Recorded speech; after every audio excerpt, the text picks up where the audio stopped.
জন্মের পর থেকে একটি শিশু সম্পূর্ণভাবে মায়ের উপর নির্ভরশীল থাকে। মা কেবল তাকে লালন পালনই করেন না, বরং তার শারীরিক, মানসিক ও আবেগিক বিকাশে মুখ্য ভূমিকা পালন করেন।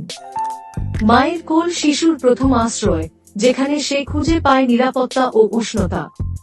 মায়ের হাতের স্পর্শ, মুখের হাসি এবং স্নেহপূর্ণ কণ্ঠস্বর শিশুর মনে এক গভীর আস্থা ও ভালোবাসার জন্ম দেয়। এই প্রাথমিক বন্ধনই সন্তানের ভবিষ্যৎ জীবনের ভিত্তি স্থাপন করে। মা শুধু সন্তানের জন্মদাত্রী নন, তিনি তার প্রথম শিক্ষিকাও বটে। মায়ের সন্তানকে কথা বলতে শেখান, জগতের সাথে পরিচয় করান এবং ভালোমন্দ জ্ঞান দান করেন। মায়ের শেখানো নীতি ও আদর্শ সন্তানের চরিত্র গঠনে সহায়ক হয়। শৈশবের সেই নরম মনে মা যে বীজ রোপণ করেন, তা ধীরে ধীরে মহিরুহে পরিণত হয়। মায়ের ধৈর্য, সহিষ্ণুতা এবং আত্মত্যাগের দৃষ্টান্ত সন্তানকে জীবনে কঠিন পরিস্থিতি মোকাবিলা করতে সাহস যোগায়। জীবনের প্রতিটি ধাপে মা সন্তানের পাশে থাকেন এক অকৃত্রিম বন্ধু ও পথ প্রদর্শক হিসেবে। সন্তানের সামান্য অসুস্থতায় মায়ের ব্যাকুলতা, তার সাফল্যের আনন্দে মায়ের চোখের জল, এই দৃশ্যগুলি মায়ের নিঃস্বার্থ ভালোবাসার প্রকৃষ্ট উদাহরণ। সন্তান যখন বিপথে চালিত হয়, তখন মায়ের উদ্বিগ্ন হৃদয় তাকে সঠিক পথে ফিরিয়ে আনার জন্য ব্যাকুল হয়। মায়ের দোয়া সন্তানের জন্য এক অদৃশ্য রক্ষা কবচস্বরূপ, যা তাকে সকল বিপদ থেকে রক্ষা করে।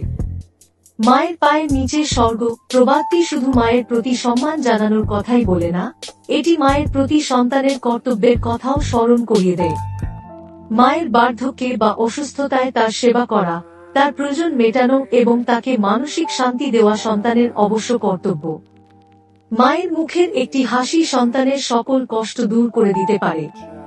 মায়ের সন্তুষ্টি অর্জনের মাধ্যমেই সন্তান জীবনে প্রকৃত সুখ ও শান্তি লাভ করতে পারে। আধুনিক জীবনে অনেক সময় আমরা আমাদের ব্যস্ততা ও স্বার্থপরতার জালে আবদ্ধ হয়ে মায়ের প্রতি আমাদের দায়িত্ব ভুলে যাই।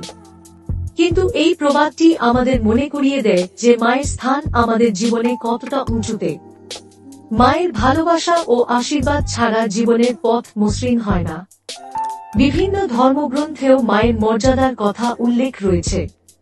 ইসলাম ধর্মে বলা হয়েছে, মায়ের পায়ের নিচে সন্তানের বেহেশত। হিন্দু শাস্ত্রেও মাতৃত্বকে সর্বোচ্চ সম্মান দেওয়া হয়েছে। এই সকল ধর্মীয় ও সামাজিক অনুশাসন মায়ের গুরুত্বকেই প্রতিষ্ঠা করে। পরিশেষে বলা যায়, মায়ের পায়ের নিচে স্বর্গ একটি চিরায়ত সত্য। মায়ের ভালোবাসা, ত্যাগ ও আশীর্বাদ সন্তানের জীবনকে আলোকিত করে তোলে। মায়ের সেবা ও যত্ন নেওয়া প্রতিটি সন্তানের নৈতিক ও সামাজিক দায়িত্ব। মায়ের মুখের হাসি সন্তানের জীবনের পরম পাওয়া। তাই আসুন আমরা সকলে আমাদের মায়ের প্রতি শ্রদ্ধাশীল হই এবং তাদের ভালোবাসা ও যত্ন দিয়ে আমাদের জীবনকে ধন্য করি। মায়ের পায়ের কাছেই খুঁজে পাই জীবনের আসল স্বর্গ।